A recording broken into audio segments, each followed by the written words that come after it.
साधु साधु.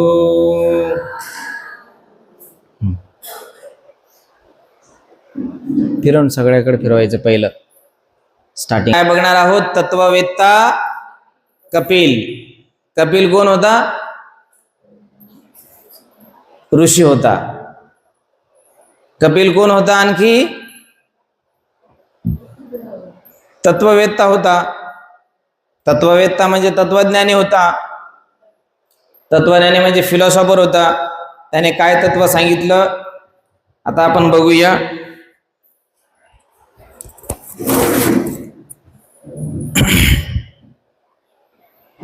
भारतवर्षातील प्राचीन तत्ववेत्यामध्ये तत्वज्ञानांपैकी कपिल हा एक अग्रगण्य होता.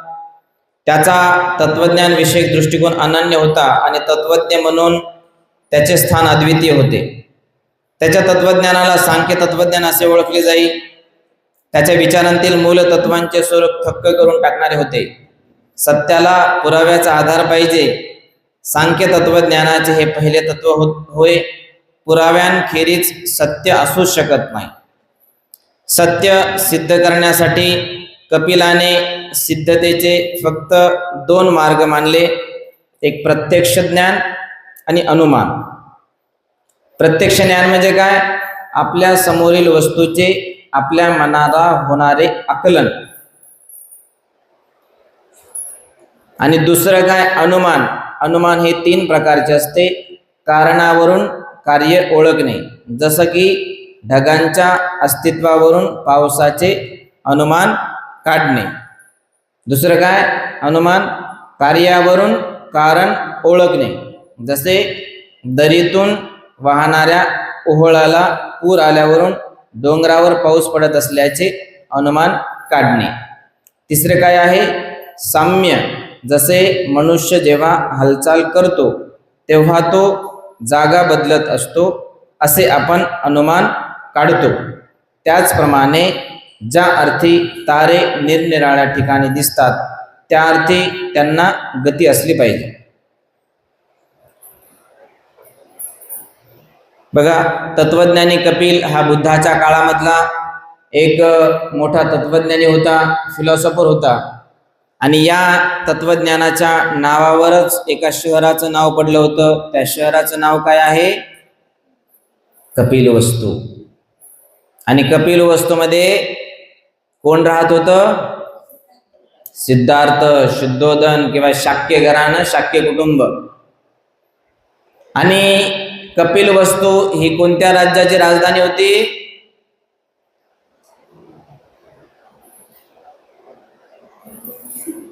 कपिलवस्तू कोणत्या राज्याची राजधानी होती? अरे रे रे रे रे.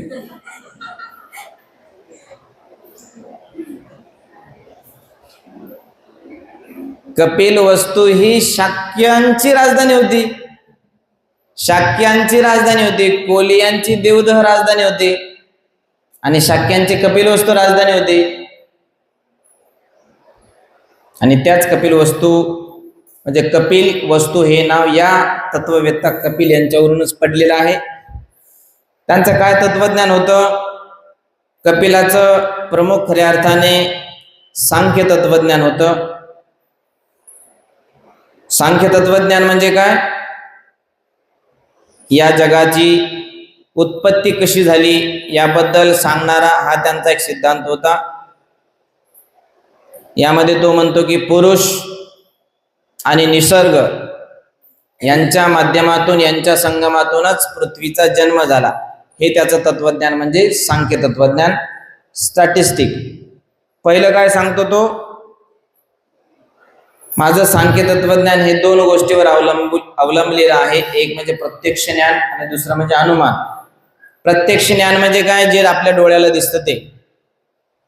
माझ्या डोळ्याला हे दिसतं, माझ्या कानाला हे ऐकू येतं, माझ्या नाकाने हा मी श्वास घेऊ शकतो, माझ्या जिभेला ही चव येऊ शकते, माझ्या बॉडीने या प्रकारचा मी स्पर्श करू शकतो, माझ्या मनामध्ये हे विचार येतात. या प्रकारचे जे 5 सेन्सेस आहेत, 5 इंद्रिय आहेत, पंचेंद्रिय आहेत, जे पंचेंद्रियाला जे दिसतं, जे अनुभवता येतं त्याला म्हणतात प्रत्यक्ष ज्ञान. प्रत्यक्ष ज्ञान म्हणजे काय? मी बघतो, मला तुम्ही दिसत आहात, हे काय ज्ञान आहे? प्रत्यक्ष ज्ञान. तुम्ही मला ऐकता, हे कोणतं ज्ञान आहे? प्रत्यक्ष ज्ञान आहे का अप्रत्यक्ष आहे? अप्रत्यक्ष जर असतं तर मी विहारामध्ये असतो, नालंदामध्ये, मग तिकडून झूम गुगल मीटिंग वरती मी ऑनलाईन आलो असतो, मग तुम्ही मला ऐकत आले असते. मग ही कोणती झाली असती? अप्रत्यक्ष. ठीक आहे. नेक्स्ट काय? अनुमान. आणि अनुमानामध्ये त्यांनी 3 प्रकार वर्णिलेले आहेत. एक म्हणजे कारणावरून कारण ओळखणे, कारणावरून कार्य ओळखणे, ढगांच्या अस्तित्वावरून पावसाचे अनुमान काढणे. ढग आले की आपण काय समजतो की आता पाऊस पडणार, हे पहिलं अनुमान. आणि कार्यावरून कारण ओळखणे, एखाद्या ठिकाणी दरीतून जर पाणी पडत असेल, किंवा तुम्ही औरंगाबादला असाल आणि औरंगाबादहून जालन्याला आला आणि रस्त्यावर भरपूर प्रचंड पाऊस पडलेला आहे, म्हणजे पाणी वाहत आहे, आणि तुम्ही आल्यानंतर पाऊस शांत झाला, तर तुम्ही काय अनुमान लावणार? पाऊस पडला. बरोबर आहे. हे त्याचं दुसरं उदाहरण. आणि तिसरं उदाहरण साम्य. जसे मनुष्य जेव्हा हालचाल करतो तेव्हा तो जागा बदलत असतो, असे आपण अनुमान काढतो. बरोबर आहे.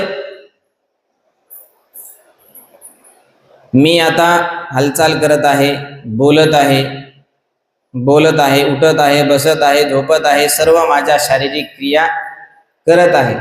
तर यालाच खऱ्या अर्थाने काय म्हणतात की एखादा माणूस शारीरिक किंवा काही हालचाल करत असेल तर काही ना काहीतरी, कुठे ना कुठेतरी जगामध्ये बदल होत आहे.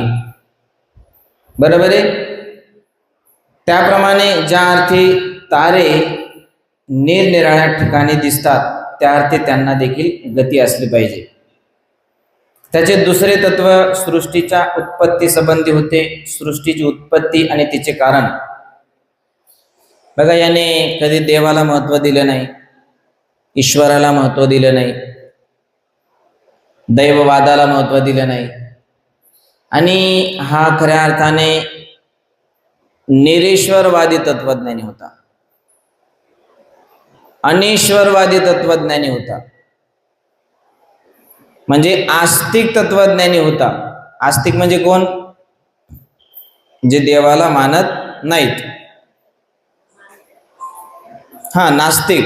नास्तिक म्हणजे देवाला मानत नाही. हा जो होता ना तत्वज्ञानी, तो देवाला मानत नव्हता, कोणत्याही देवाला मानत नव्हता.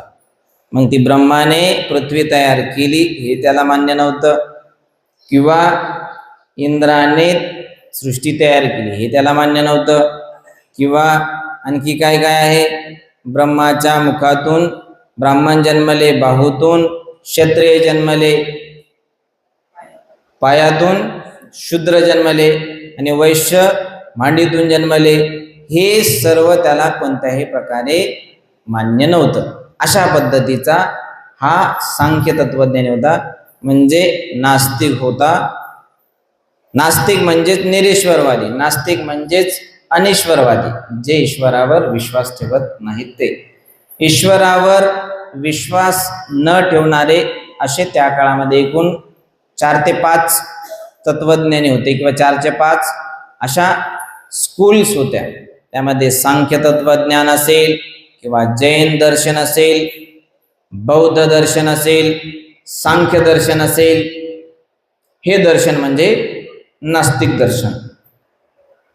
पुढे, हे विश्व निर्माण करणारा कोणीतरी निर्माता आहे हा सिद्धांत कपिलाने मान्य केला नाही. ज्याप्रमाणे मातीतून मडके तयार होते किंवा सुतापासून कापड तयार होते, त्याप्रमाणे उत्पन्न वस्तूचे अस्तित्व पहिल्यापासूनच कारणात असते, असे त्याचे मत होते. विश्व एखाद्या निर्मात्याने निर्माण केले हा सिद्धांत अमान्य करण्यासाठी कपिलाने पुढे केलेला हा पहिला आधार होय. परंतु आपल्या मताच्या पुष्ट्यार्थ त्याने इतरही काही आधार दिले आहेत. असत हे कोणत्याही कृतीचा विषय होऊ शकत नाही. वास्तवात नवे असे काहीच उत्पन्न होत नाही. सृष्ट वस्तू ही ज्या पदार्थापासून बनते त्यापेक्षा ती निराळी नसते. ती त्या पदार्थापासून बनलेली असते. त्या पदार्थाच्या स्वरूपात ती अगोदरपासूनच अस्तित्वात असते. अशा निश्चित पदार्थापासून केवळ निश्चित स्वरूपाचीच वस्तू तयार होऊ शकते आणि काही विशिष्ट स्वरूपाच्या पदार्थापासूनच विशिष्ट स्वरूपाचा पदार्थ निर्माण होऊ शकतो. मग या इंद्रिय गोचर विश्वाचे मूळ कोणते? कपिल म्हणतो, उत्क्रांत वस्तू व्यक्त आणि अनुत्क्रांत अव्यक्त वस्तू यांनी हे इंद्रिय गोचर विश्व बनले आहे. व्यक्त वस्तू या अव्यक्त वस्तूंचे मूळ असू शकत नाहीत. व्यक्त वस्तूंचा आकार हा मर्यादित असतो आणि विश्वाच्या मुळाचे जे स्वरूप त्याच्याशी तर हे विसंगत आहे. सर्व व्यक्त वस्तूंचे परस्परांशी काही अंशी साम्य असते आणि म्हणून एक दुसरीचे अंतिम मूळ आहे असे म्हणता येत नाही. शिवाय ज्या अर्थी त्या सर्व एखाद्या मुळापासून अस्तित्वात येतात त्या अर्थी त्या वस्तू स्वतः मूळ घटक होऊ शकत नाहीत. नंतर कपिलाने असे विधान केले की जरी कार्य हे कारणाने बनलेले असते तरीही ते कारणापेक्षा निराळे असले पाहिजे. म्हणून विश्व हे अंतिम कारण असू शकत नाही. दुसऱ्या एखाद्या अंतिम कारणाचा तो परिणाम असला पाहिजे. अव्यक्त वस्तूंचे प्रत्यक्ष ज्ञान का होऊ शकत नाही? तिच्या योगे तिचे प्रत्यक्ष ज्ञान होईल अशी क्रिया इंद्रिय गोचर का होत नाही याचे कपिलाने पुढील प्रमाणे उत्तर दिले आहे. त्याची कारणे निरनिराळी असू शकतील. एक असे कारण असू शकेल की ज्याप्रमाणे ज्यांच्या अस्तित्वाबद्दल शंका नसते अशा वस्तूही प्रत्यक्ष दिसत नाहीत, त्याचप्रमाणे अव्यक्त वस्तूंच्या सूक्ष्म स्वरूपामुळे त्या इंद्रिय गोचर होत नसतील किंवा अतिशय दूर असल्यामुळे किंवा अतिशय सानिध्य असल्यामुळे अथवा तिसरीच एखादी वस्तूची मध्येच असल्यामुळे किंवा तत्सदृश्य पदार्थाची झालेल्या संस्कारामुळे किंवा एखाद्या अधिक तीव्र संवेदनेचे अस्तित्व किंवा निरीक्षकाचे अंधत्व किंवा त्याच्या ज्ञानेंद्रियाचा किंवा मनाचा एखादा दोष यामुळेही अव्यक्त वस्तू अदृश्य राहत असतील. कपिलाला विचारण्यात आले, मग विश्वाचे मूळ कोणते? विश्वाचा व्यक्त भाग आणि अव्यक्त भाग यातील फरक कशामुळे होतो असे कपिलास विचारण्यात आले. कपिलाने उत्तर दिले, व्यक्त वस्तूंना कारण असते आणि अव्यक्त वस्तूंनाही कारण असते, पण दोघांचे मूळ मात्र कारणांतीत आणि स्वतंत्र असते. व्यक्त वस्तू संख्येने पुष्कळ आहेत आणि अवकाश व काल यांच्या बाबतीत मर्यादित आहेत. त्यांचे मूळ एकच, शाश्वत आणि सर्वव्यापी. व्यक्त वस्तू क्रियाशील आणि सावयव असतात. बघा काय, व्यक्त वस्तू क्रियाशील आणि सहअवयव असतात. सर्वांचे मूळ कारण सर्व वस्तूंमध्ये अंतर्भूत असते, परंतु ते निष्क्रिय आणि एकसंग असते. पुढे कपिल काय म्हणतो? अनुत्क्रांत वस्तूच्या विकासाची प्रक्रिया सत्व, रजस आणि तमस या तिच्या 3 घटकामुळे घडत असते. त्यांना 3 गुण असे म्हणतात. हे चालू करा ब्लूटूथ.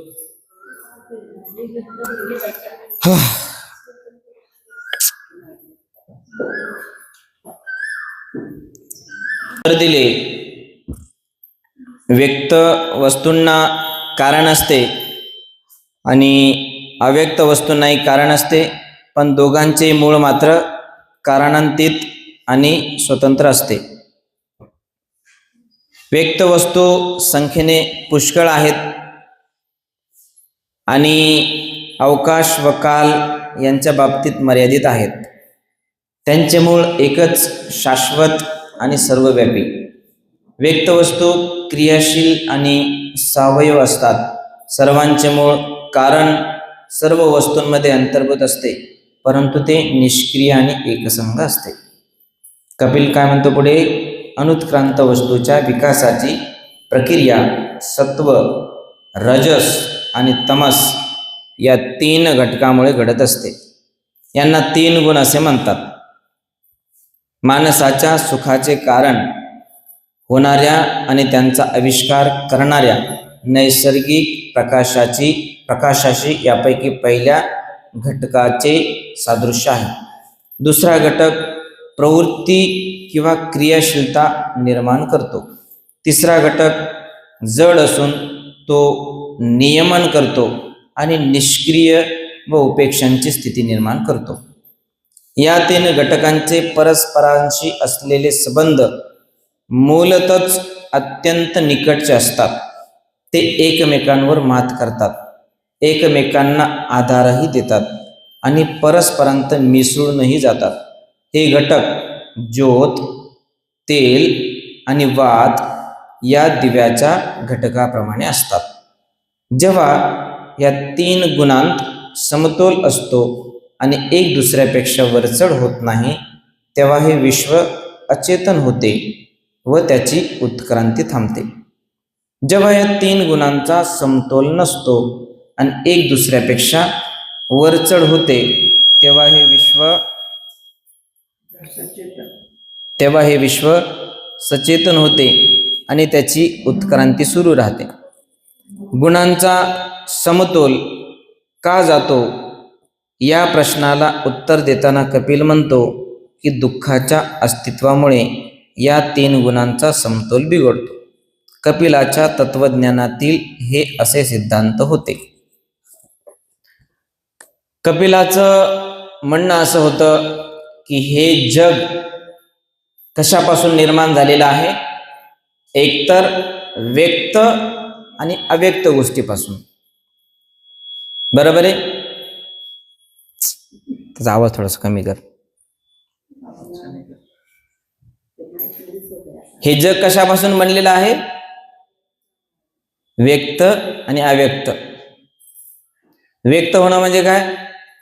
बोलणे, बोलतच राहणे, त्याला म्हणतात व्यक्त होणे. काहीतरी व्यक्त होणे. आणि अव्यक्त होणे म्हणजे काय? शांत राहणे. बरोबर आहे? मग त्या सांख्य तत्वज्ञान असं सांगतं, कपिल मुनी असं सांगतो की हे जे जग तयार झालं ना, एकतर दृश्य गोष्टीपासून. क्या बात. हॅलो.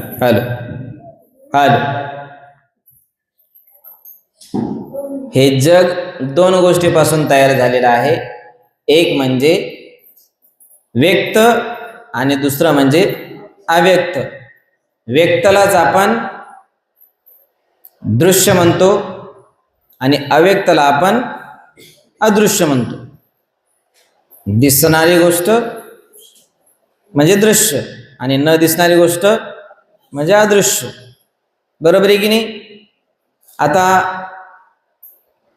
ही पृथ्वी कोणत्या घटकापासून तयार झालेली आहे? जाऊ दे, आपलं शरीर कोणत्या घटकापासून तयार झालेलं आहे?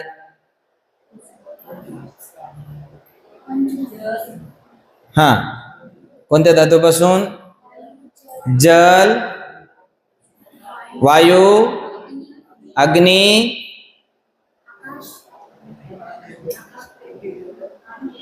जल, वायू, अग्नी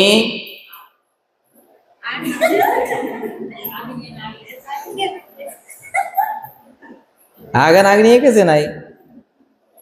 आणि जड धातू म्हणजे पृथ्वी धातू.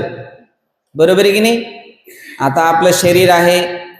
आपल्या शरीरामध्ये म्हणजे पठवी धातू, त्याला पृथ्वी धातू म्हणतात. जे जड वस्तू आहेत आपो धातू म्हणजे जे आपल्या शरीरामध्ये द्रव्य स्वरूपात आहेत, लिक्विड स्वरूपात आहेत, बरोबर आहे, किंवा तरल स्वरूपात आहेत, त्याला म्हणतात आपो धातू. आणि तेजो धातू म्हणजे आपल्या शरीरामध्ये उष्णता आहे. आणि चौथी गोष्ट म्हणजे पृथ्वी आपो तेजो वायू. आपल्या शरीरामध्ये वायू आहे. वायू म्हणजे श्वास आहे, ऊर्ध्वश्वास, अधोश्वास, बरोबर आहे की नाही. कितीतरी आपण आपल्या शरीरामध्ये म्हणजे हे 4 घटक असल्याशिवाय आपण जिवंत राहू शकत नाही. त्याच पद्धतीने पृथ्वी देखील या 4 घटकापासून बनलेली आहे, बरोबर आहे. कोणत्या घटकापासून बनलेली आहे? अर्थ, वॉटर, एअर अँड फायर. अर्थ, वॉटर, एअर अँड फायर. पृथ्वी धातू, आपो धातू, तेजो धातू, वायू धातू. पृथ्वी म्हणजे सर्व जड. आपलं शरीर जड, जे दिसतंय ते ढळढळ दिसतंय ते म्हणजे जड. आणखी दुसरी गोष्ट काय? आपो म्हणजे पाणी. आपल्या शरीरामध्ये काय काय पाणी आहे? रक्त पाणी, लघवी पाणी, पू पाणी. आणखी काय काय आहे? कप आहे. आणखी काय काय आहे? पातळ स्वरूपात काय आहे? लिक्विड फॉर्म मध्ये काय काय आहे?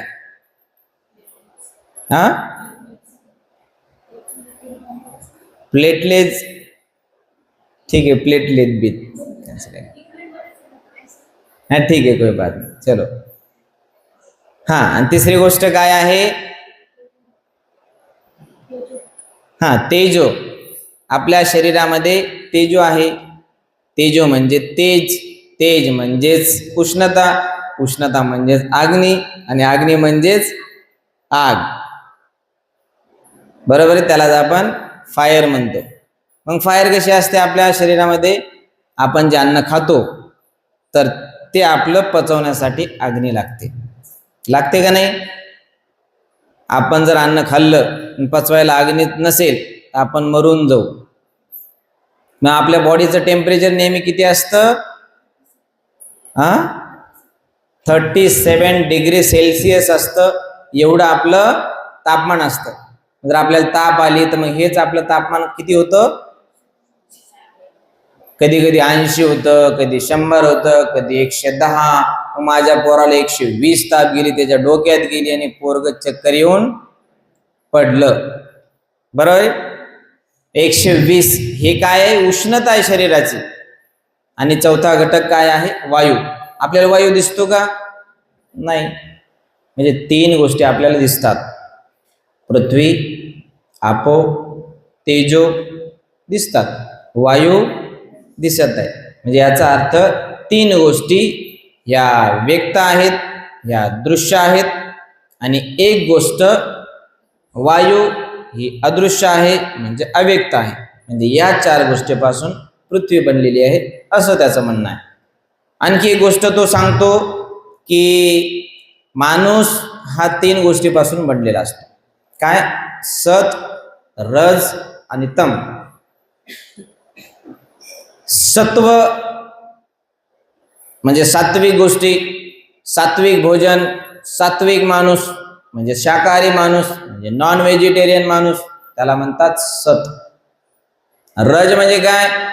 राजासारखा राहणारा, किंवा एखाद्याला जास्त क्रियाशीलता असते, एखादा जास्त ऊर्जाशील असतो, त्याला म्हणतात रज. आणि एखादा तम म्हणजे काय? एकदम आळशी असलेला, नकारात्मक असलेला, या गोष्टी. जसं की आपल्या एक अणु रेणू बनण्यासाठी 3 गोष्टीची आवश्यकता असते. कोणत्या? एखादा ॲटॉम बनण्यासाठी किती गोष्टी आवश्यकता असते? कोणत्या कोणत्या? प्रोटॉन्स, न्यूट्रॉन्स आणि इलेक्ट्रॉन्स. या 3 गोष्टीपासून एक ॲटॉम बनलेला असतो, एक अणू बनलेला असतो, बरोबर आहे. एक अणू हा 3 गोष्टीनं, प्रोटॉन, न्यूट्रॉन, इलेक्ट्रॉन यांनी बनलेला असतो. त्याच पद्धतीने आपलं शरीर आपल्या शरीराचा अणुरेणू, आपल्या शरीराचा प्रत्येक कण नकण हा इलेक्ट्रॉन, प्रोटॉन, न्यूट्रॉन याने बनलेला आहे. एक त्याच पद्धतीने सांख्य तत्वज्ञानाने कपिलाने त्या काळामध्ये प्रोटॉन, न्यूट्रॉन, इलेक्ट्रॉन याचा काही शोध लागलेला नव्हता. एवढ्या काही मोठ्या दुर्बिणी नव्हत्या. म्हणून खऱ्या अर्थाने आजच्या भाषेमध्ये जे प्रोटॉन, न्यूट्रॉन, इलेक्ट्रॉन, ॲटमचे 3 हे पार्टिकल्स आहेत, तर त्या काळामध्ये सांख्य तत्ववेत्ता कपिलाने हे त्याचे 3 पार्टिकल तयार केले. काय तयार केले? सत, रज आणि तम. बरोबर आहे. आणि याचे आपण बनलेलो आहोत.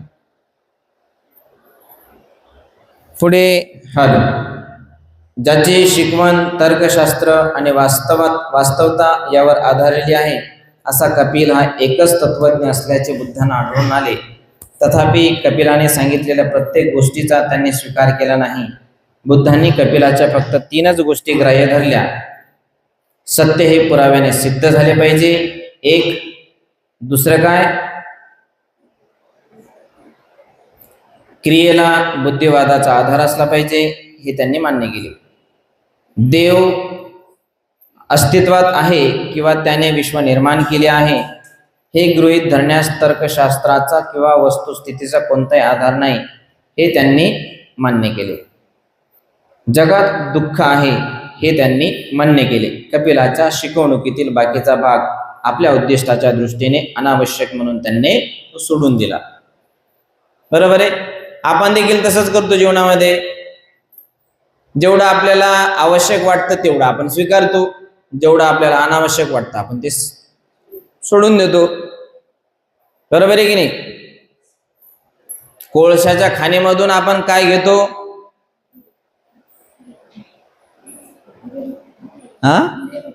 काय? कोळशाच्या खाणीमधून आपण हिरेच घेतो. तुम्हाला जर मी कोळशाच्या खाणी जर उभा केलं तर तुम्ही काय घेशाल? हिरे घेशाल का कोळसा घेशाल? काय घेशाल तुम्ही? हिरे घेणार. पण मी काही तुम्हाला नेणार नाही.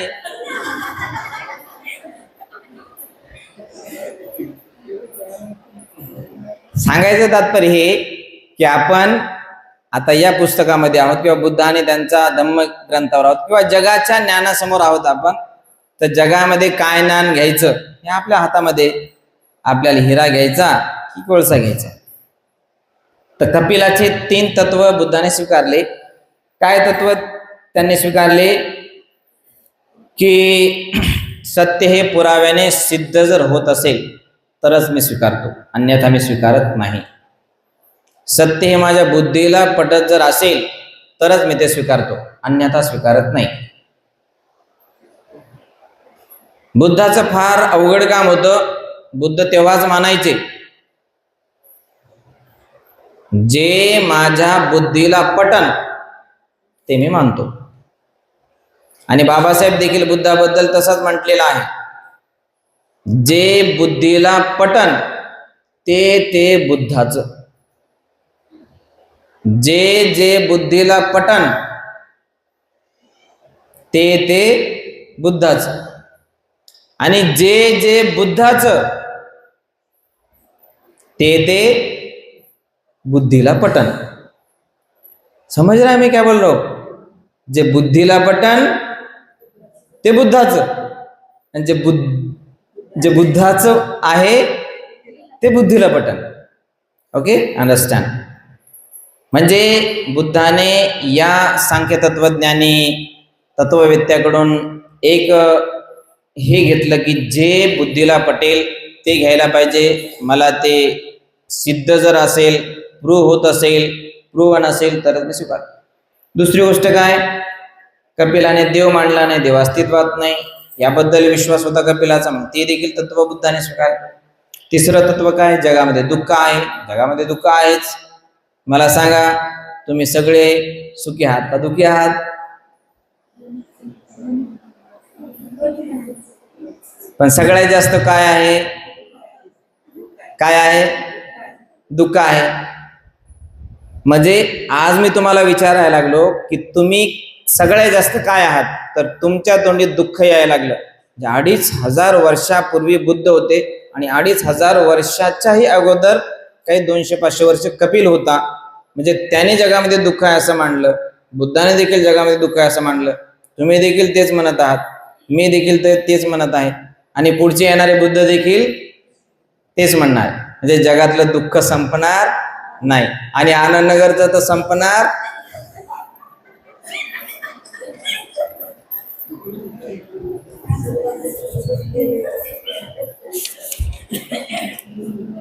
दुनिया उलटी पालटी हो तिकडं.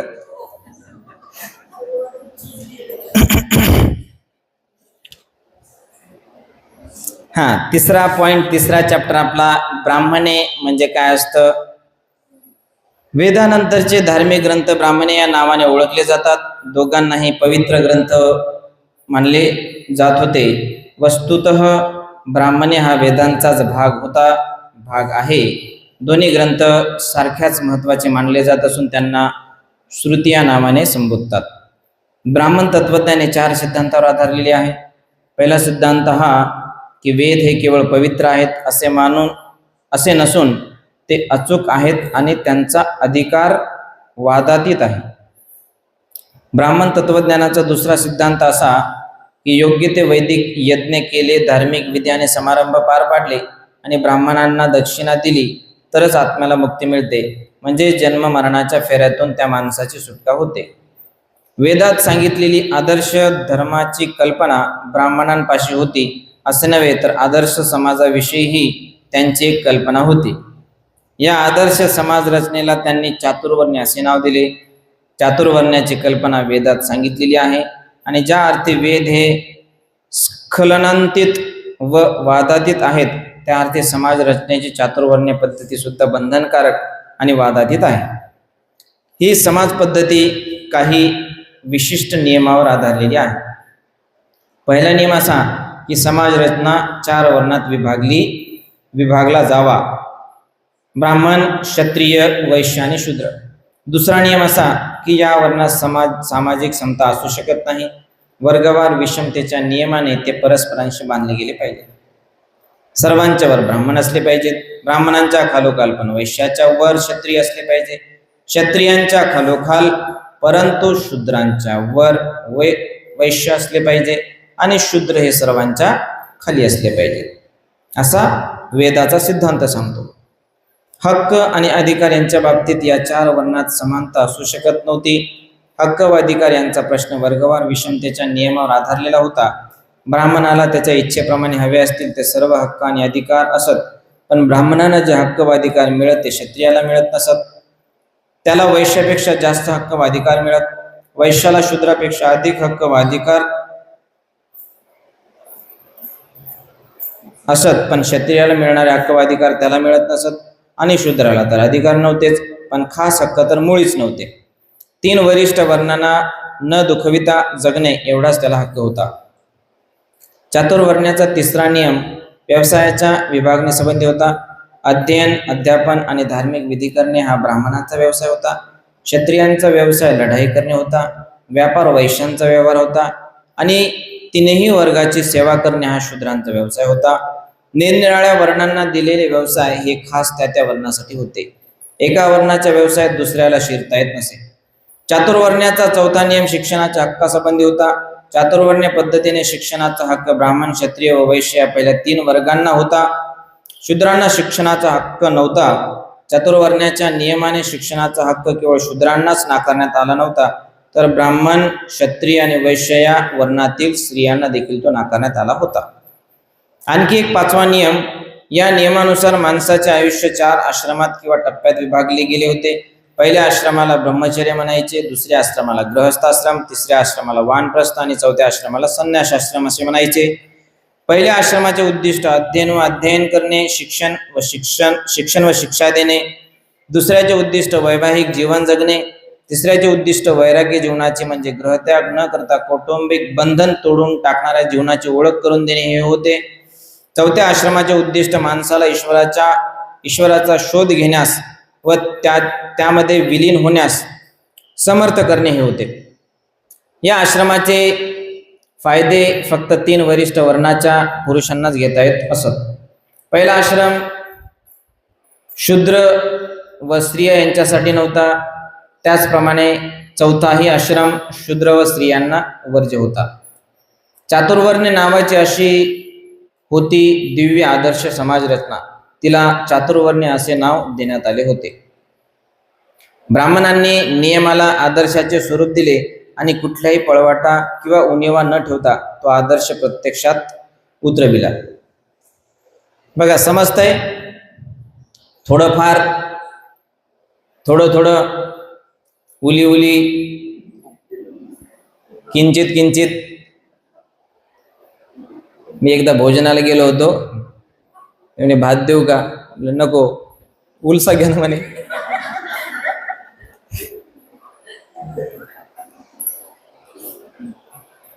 हा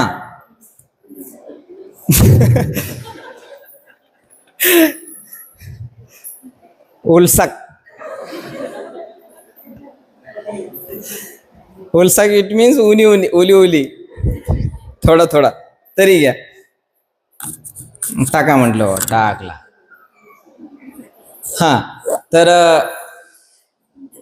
ब्राह्मणे हा एक उपनिषद, वेद वेदांगे, ब्राह्मणे असे ब्राह्मण धर्माचे रामायण, महाभारत, गीता, भगवद्गीता असे बरेच धर्मग्रंथ आहेत. मग त्या ग्रंथांपैकी एक ब्राह्मणे नावाचा देखील ग्रंथ आहे. आणि त्यामध्ये काय उल्लेखित आहे, म्हणजे सर्व हे जे ब्राह्मण धर्माचे किंवा हिंदू धर्माचे जे धर्मग्रंथ आहेत ते सर्वस्वी एकाच ग्रंथावर आधारित आहेत, ते म्हणजे वेदावर. कशावर? वेदावर. आणि वेद किती आहेत? 4 आहेत. कोणते आहेत? ऋग्वेद, यजुर्वेद, सामवेद, अथर्ववेद, हे 4 वेद आहेत. आणि या 4 वेदांचा सार म्हणजे गीता आहे. मग ते वेद आहेत, वेदांगे आहेत. वेद त्याचा पार्ट म्हणजे वेदांगे. हे फॅन बंद करत जा बरं. वेद, वेदांगे आणि उपनिषद, त्यामध्ये काय सांगितलेलं आहे की ही जी समाज रचना आहे ती 4 वर्णामध्ये विभागलेली आहे किंवा विभक्त केली. ज्या वेळेस वेद लिहिल्या गेला, वेद कोणी लिहिला?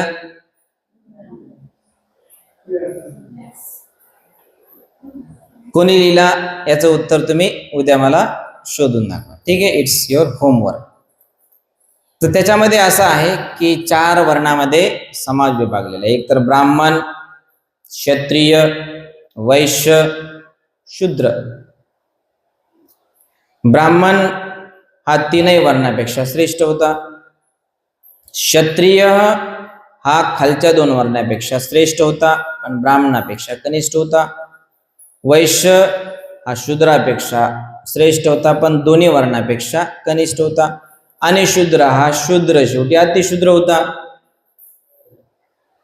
आणि या 3ही वर्णांचे शिक्षणाचे देखील वेगळे वेगळे द्वार होते.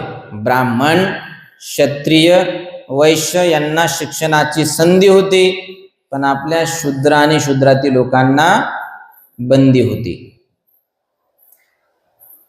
आणि विशेष म्हणजे ब्राह्मण, क्षत्रिय, वैश्य आणि शूद्र या 4ही म्हणजे 3 वर्णातल्या लोकांना शिक्षणाची संधी होती, परंतु स्त्रियांना बंदी होती. मग ती ब्राह्मणाची बाई असेल की क्षत्रियाची बाई असेल की वैश्याची बाई असेल की शूद्राची बाई असेल, म्हणजे 4ही वर्णातल्या स्त्रियांना आणि शेवटच्या शूद्र वर्णातील स्त्री आणि पुरुषांना शिक्षण बंदी होती. कशामुळे बंदी होती? की महिला जर शिकल्या तर आम्हाला ओव्हरपॉवर करतील, ओव्हरटेक करतील. आणि पहिल्यापासून रिवाज झालेला आहे, बोल झालेला आहे की बायांची बुद्धी असो. पण ते आज आपण या ठिकाणी बाबासाहेबांनी तोडलेलं आहे. किंवा हे जे असे विचार आहेत, जुने आहेत, कुळचट आहेत, तर या विचाराला बाबासाहेबांनी तडा दिलेला आहे. बरोबर आहे की नाही? आणि तडा दिल्यामुळं आज महिला देखील 50-50 रिझर्वेशन म्हणते, शिक्षणामध्ये असेल, व्यवहारामध्ये असेल, व्यापारामध्ये असेल, बिझनेसमध्ये असेल, कोणत्याही क्षेत्रामध्ये, कोणत्याही सेक्टरमध्ये, कोणत्याही बाबतीमध्ये स्त्रिया देखील पुरुषापेक्षा कमी नाही. हा थोडासा चतुर्वर्ण व्यवस्थेचा या ठिकाणी भेद आहे. पुढे 18 चातुर्वर्ण्य नावाची अशी होती ती दिव्य आदर्श समाज रचना, तिला चातुर्वर्ण्य असे म्हणायचे. ब्राह्मणांनी नियमाला आदर्श स्वरूप दिले आणि कुठल्याही पळवाटा किंवा उणिवा न ठेवता तो आदर्श प्रत्यक्षात उतरविला. ब्राह्मण तत्वज्ञानातील चौथा सिद्धांत कर्मवाद होय. आत्म्याच्या जन्ममरणाच्या फेऱ्याच्या सिद्धांताचा तो एक भाग होता.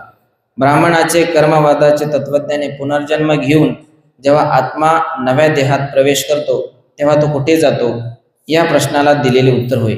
यावर ब्राह्मणी तत्वज्ञानांचे उत्तर असे की आत्मा कुठे जातो हे माणसाच्या पूर्वजन्मातील कृत्यावर अवलंबून आहे. दुसऱ्या शब्दात सांगायचे म्हणजे ते त्याच्या कर्मावर अवलंबून असते. ब्राह्मणी तत्वज्ञानातील पहिल्या सिद्धांताला बुद्धाचा तीव्र विरोध होता. वेद हे स्खलनातीत आहेत व त्याचा अधिकार वादातीत आहे असे त्याचे म्हणणे भगवान बुद्धाने नाकबूल केले. त्यांच्या मते निर्दोष व वादातीत असे काहीही नाही. कोणत्याही गोष्टीची फेर तपासणी आणि फेर विचार करण्यास प्रत्यवाय नसावा. माणसाला सत्य, यथार्थ सत्य समजले पाहिजे.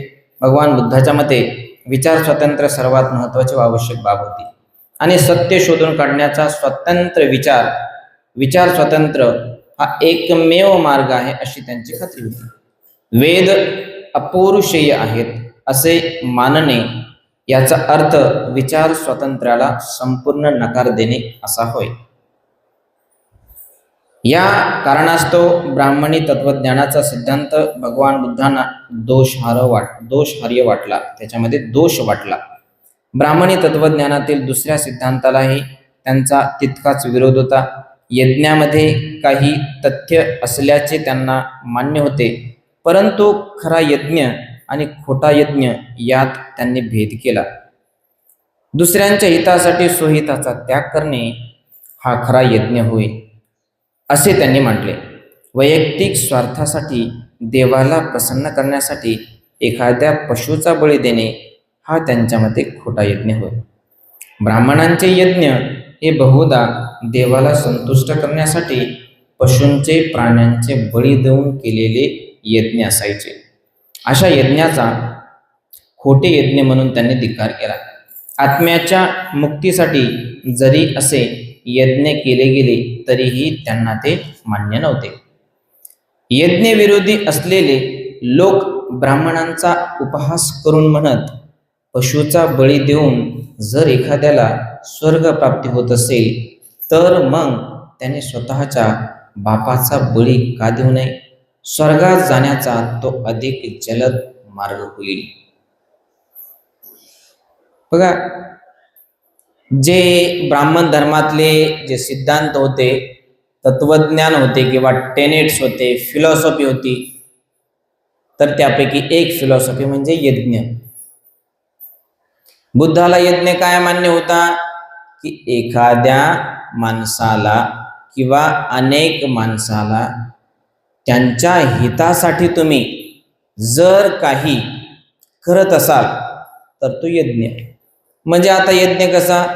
एखाद्या माणसाचा जीव वाचत असेल तर त्याला आपण ब्लड देणे, त्याला आपण किडनी देणे, त्याला आपण हार्ट देणे, त्याला आपण आपल्या शरीराचा परमार्थ दान करणे, दॅट इज यज्ञ. बरोबर आहे. परंतु हा यज्ञ भगवान बुद्धाला मान्य नव्हता की एखाद्या देवाला, एखाद्या इंद्राला, शुक्राला, ब्रह्माला, या देवाला, त्या देवाला प्रसन्न करण्यासाठी, खुश करण्यासाठी जर एखाद्या पशुचा बळी जर असतील तर हे बुद्धाला मान्य नव्हतं. बरोबर आहे. आणि त्या काळातले जे यज्ञाचा विरोध करायचे, जे पशु हत्येला विरोध करायचे, त्यांचं काय म्हणणं होतं की जर तुम्ही पशुचा यज्ञ करत असाल, जर तुम्ही एखाद्या बैलाला, एखाद्या गाईला, एखाद्या म्हशीला मारून जर तुमचा देव जर खुश होत असेल, तर तुम्ही तुमच्या बापाला मारा, म्हणजे लवकर तुम्हाला देवाचं दर्शन होईल, स्वर्गामध्ये तुम्हाला जागा मिळेल. बघा, आपले तत्वज्ञानी कबीर देखील तसेच होते. तुम्ही जर एवढूशा देवाला एक 5-6 फुटाच्या देवाला जर तयार करून देवाला जर मानत असाल आणि त्याने जर तुम्हाला कैवल्य प्राप्त होत असेल, मोक्ष मुक्ती प्राप्त होत असेल, देवाला मानल्याने, दगडाला मानल्याने जर तुमचा देव खुश होत असेल, तर मी डोंगराला का पूजू नये? तुम्ही जर एखाद्या 5 फुटाच्या दगडाला मानून जाणून तिथे डोकं ठेवता आणि आपली श्रद्धा प्रकट करता आणि त्याने जर तुमचा देव प्रसन्न होत असेल, तर मी डोंगराला पूजल्याने मला लवकर तुमचा देव भेटेल. बरोबर आहे? मी डोंगराला पूजल्याने मला लवकर देवदर्शन होईल. पण तसं नाही. तुम्ही जे करत आहात ते व्यर्थ, तुम्ही जे करत आहात ते निरर्थक, तुम्ही जे करत आहात ते असत्य, निरर्थक आहे. काही त्याच्यामध्ये तथ्य नाही, ते म्हणजे निरर्थक आहे. बरोबर आहे? असंच या ठिकाणून यांना सांगायचं आहे. आणि खऱ्या अर्थाने भगवान बुद्ध अशा स्टेजवरती होते की त्यांना तत्वज्ञान कोणाचं स्वीकारायचं आणि कोणाचं स्वीकारायचं नाही, म्हणजे कोणाचं तत्वज्ञान घ्यायचं आणि कोणाचं तत्वज्ञान घ्यायचं नाही. या स्टेजवरती भगवान बुद्ध सध्या आहेत. भगवान बुद्ध तर ज्ञानी आहेत, महाज्ञानी आहेत, त्रिकालज्ञ आहेत, म्हणजे तिन्ही काळाचे जाणकार आहेत, म्हणजे वर्तमान, भूतकाळ, भविष्याचे जाणकार आहेत, सर्वज्ञ आहेत, सर्व जाणकार आहेत. बरोबर आहे? मग त्यांना या ज्ञानाची आवश्यकता काय? कारण की लोकांना सांगण्यासाठी ही आपल्याला जाणकारी असणं फार महत्वाचं असतं. म्हणून भगवान बुद्ध ही जाणकारी सर्व जमा करत होते. पुढे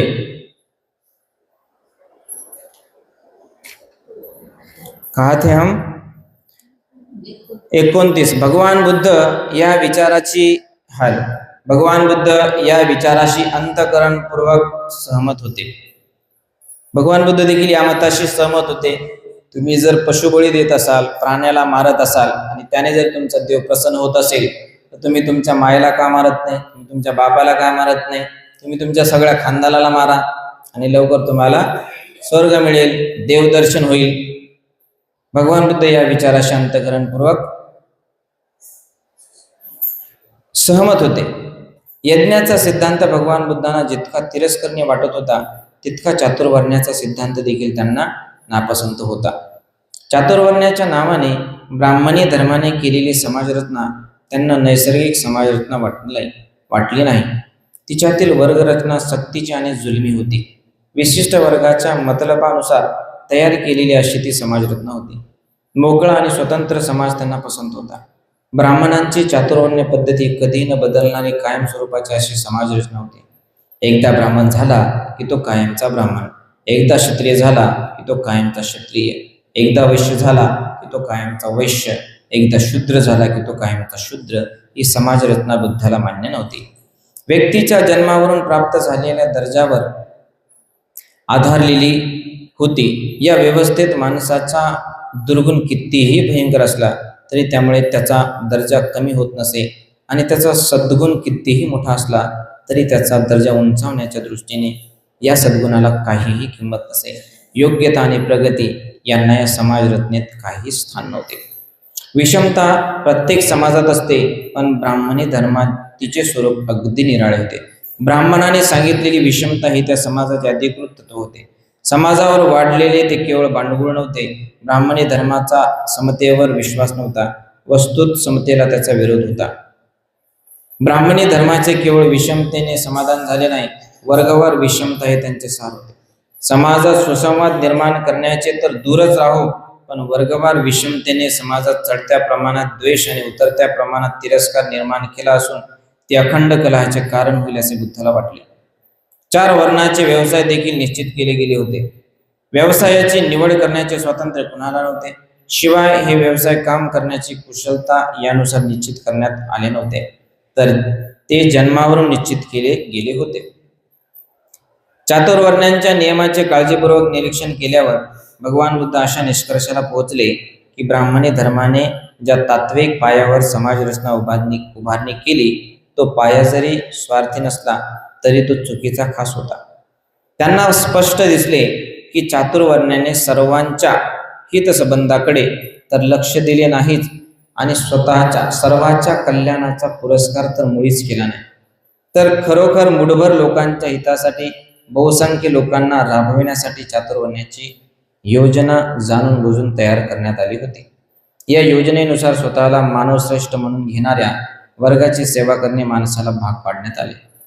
दुर्बलांना दडपण्यासाठी व पिळण्यासाठी आणि त्यांना पूर्णपणे दास्यात ठेवण्यासाठी योजना करण्यात आली होती. बंडाची प्रवृत्ती पूर्णपणे मारून टाकण्यासाठी ब्राह्मणांनी कर्मवाद तयार केला होता असे बुद्धांचे मत होते. मनुष्याच्या दुःखाला त्याच्या स्वतःशिवाय दुसरा काहीही कोणीही जबाबदार नव्हता. दुःखाची स्थिती तो बंड करून बदलू शकत नव्हता, कारण पुनर्जन्मातील कर्मामुळेच या जन्मातील त्याची दुःखी अशी अवस्था ठरवण्यात आली होती. ब्राह्मण तत्वज्ञानाने ज्याची माणुसकी पार नष्ट करून टाकली होती, त्या शूद्र आणि स्त्रिया या 2 वर्गांना या समाज व्यवस्थेविरुद्ध बंड करण्याचे सामर्थ्य नव्हते. विद्यार्जनाचा हक्क त्यांना नाकारण्यात आला होता. याचा परिणाम असा झाला की त्यांच्यावर लादलेल्या अज्ञानामुळे आपली अशी हीन अवस्थाच का झाली हे त्यांना कळतच नव्हते. ब्राह्मणी धर्माने त्यांचे जीवन अर्थशून्य करून टाकले होते हे त्यांना समजले नव्हते. या ब्राह्मणी तत्वज्ञानाविरुद्ध बंड करण्याऐवजी ते त्यांचे भक्त बनले व त्याचा ते पुरस्कार करू लागले. शास्त्र धारण करणे हा आपले मानवी स्वातंत्र्य मिळवण्याचा शेवटचा उपाय आहे, परंतु शूद्रांना शस्त्र धारण करण्याचा हक्क नाकारण्यात आला होता. ब्राह्मणी धर्माच्या वर्चस्वाखाली स्वार्थी ब्राह्मण, सामर्थ्यवान व भयंकर क्षत्रिय आणि धनवान वैश्य यांच्या कटाचे बळी म्हणून शूद्रांना असहाय्य असे करून ठेवण्यात आले होते. अशा या समाज रचनेत बदल घडवणे शक्य होते काय? ही समाजव्यवस्था ईश्वर प्रणीत जरी समजली जात असल्यामुळे ती बदलण्यात येणे शक्य नाही हे बुद्धाला माहीत होते. ती फक्त नष्ट करून टाकणे शक्य होते. या कारणासाठी खऱ्या जीवन मार्गाला विरोधी म्हणून ब्राह्मणी तत्वज्ञान बुद्धाने अमान्य केले. बघा, त्या काळामध्ये जे तत्वज्ञान होतं की एकदा का माणूस ब्राह्मण जन्मला की तो शेवटपर्यंत ब्राह्मणच राहायचा. मग तो ब्राह्मण कितीही पापी असेल, मग तो हिंसा करत असेल की चोरी करत असेल की दुराचार करत असेल किंवा खोटं बोलत असेल किंवा नशापान करत असेल, तरी तो ब्राह्मणच. पण त्याचं आचरण कसं होतं? कोणासारखं होतं? शूद्रासारखं. त्या काळामध्ये समाजरचना अशी करून ठेवली होती की ब्राह्मण एकदा का जन्मला की तो कायमचा ब्राह्मण. भले त्याच्या कपाळावर शिक्का नसला तरी चालेल, पण एकदा का तो ब्राह्मण माता पित्यांच्या पोटी आला, तो ब्राह्मण मरेपर्यंत राहील. मग त्या काळामध्ये धर्मांतराची पद्धत देखील नव्हती. मग तो कितीही ब्राह्मण पापी असेल तरी तो ब्राह्मणच, आणि शूद्र कितीही पुण्यवान असेल तरी तो शूद्रच. पण त्याचं आचरण कोणासारखं असायचं? ब्राह्मणासारखं. बरोबर आहे की नाही?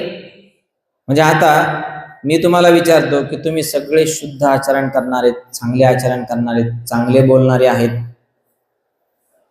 चांगले तुम्ही वागणारे आहात, चांगलं तत्वज्ञान पालन करणारे आहात, शिलाचं पालन करणारे आहात, म्हणजे तुम्ही शूद्र आहात का?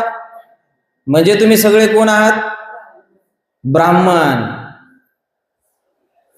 हे तत्वज्ञान बुद्धाने स्वीकारले. जरी आपण बौद्ध असलो आजच्या धर्मजातीने, परंतु आपण विचाराने कोण आहोत? बुद्धाच्या दृष्टीने कोण आहोत? ब्राह्मण. आणि हीच पद्धत भगवान बुद्धाला ब्राह्मण आणि शूद्र यांच्यामधली जी तफावत आहे ती भगवान बुद्धाने बघितली आणि त्यांना दया आली की अरे, कित्येक वर्षापासून हा चातुर्वर्ण्य व्यवस्थेचा पाया रचला गेलेला आहे, आता आपल्याला याला तोडलं पाहिजे. मग भगवान बुद्धाने जे चतुर्वर्णामध्ये स्वीकारलं होतं किंवा जे अभ्यासलं होतं तर ते त्यांनी मान्य नाही केलं, अमान्य केलं, धिक्कार केला. कशामुळं? प्रत्येक माणूस हा माणूसच आहे.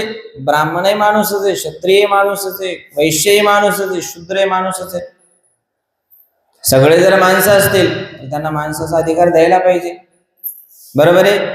ब्राह्मणाला जर तुम्ही शिक्षणाचा अधिकार देत असाल, वैश्याला तुम्ही जर धनाचा व्यवसायाचा अधिकार देत असाल, क्षत्रियाला तुम्ही शस्त्र धारण करण्याचा अधिकार देत असाल, तर शूद्राला देखील तुम्ही शिक्षणाचा, शस्त्र धारण करण्याचा आणि व्यवसाय करण्याचा अधिकार द्यायला पाहिजे.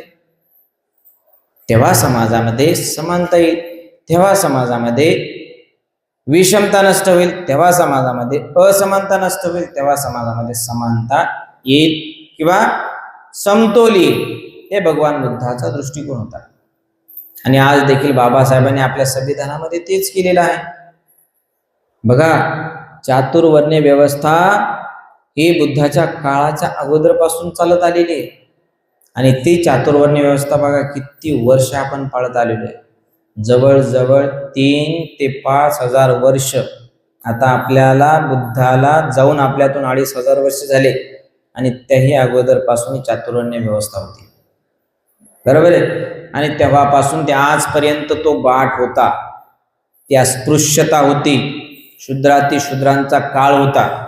परंतु हे सगळं जसं बुद्धाने या काळात बाबासाहेबांनी संविधानामध्ये नाकारलं, तसंच त्या काळामध्ये भगवान बुद्धाने बुद्ध झाल्यानंतर हे सगळं तत्वज्ञान बाजूला सारलं.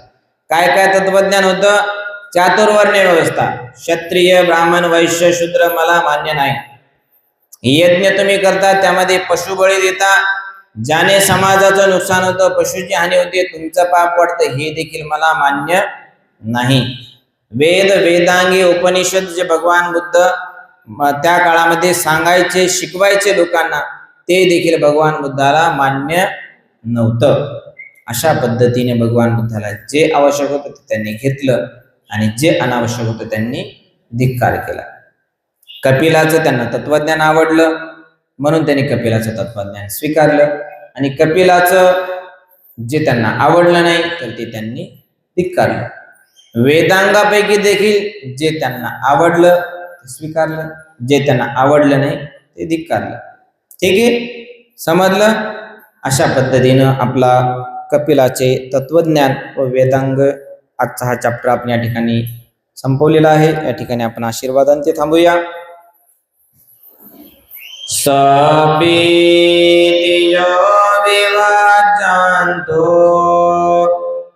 सबरोग विनाशतु माते भवत्वन्तरायो सुखी दीर्घायुको भव भवतो सर्वमङ्गलं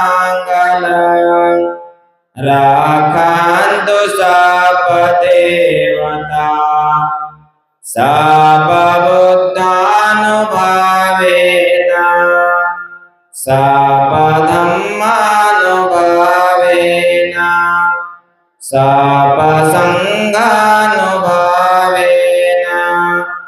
सदा सुखी भवन्तु ते.